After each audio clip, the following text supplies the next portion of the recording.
What's up, guys? Today I'm going to be talking about a cosmological argument, which most call the contingency argument.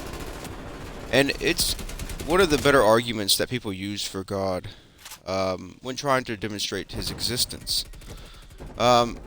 Most even, if you look into atheistic circles, they have this one as one of the top tier arguments, sometimes S tier arguments for God. It's been formulated by a lot of people.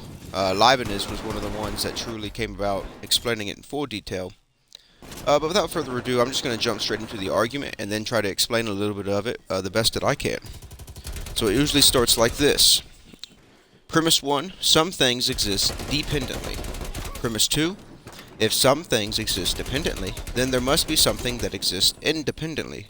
3, there is something that exists independently. 4, therefore, the best explanation is that God exists independently. To elaborate on these premises, I like to give a little bit of a demonstration by Josh Rasmussen, a philosopher that has done a lot of work into this argument. And you get to do it like this. Think of all of the dependent objects.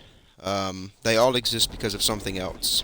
And I'll explain some of these words here in just a minute too. And if you think of something like a blob, and you would say something like a ball. The ball is all dependent things that exist. So like think of any ball that exists. You can think of a basketball and just think of it as that everything in the world exists into this little blob. So then you look at it and you say, can the ball be explained by something within it, like the air? Well, no, because that wouldn't make much sense.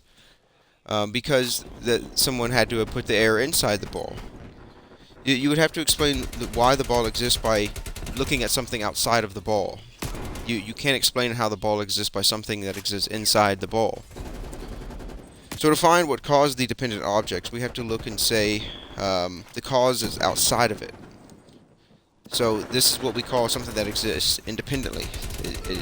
And maybe in our perspective, it just is another dependent thing.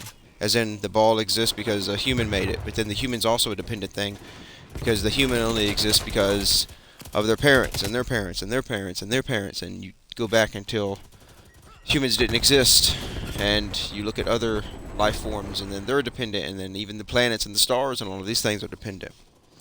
And these are the things that I think are really well to look at.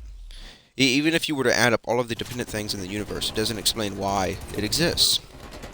To further elaborate, we can look at this. We go over some terms.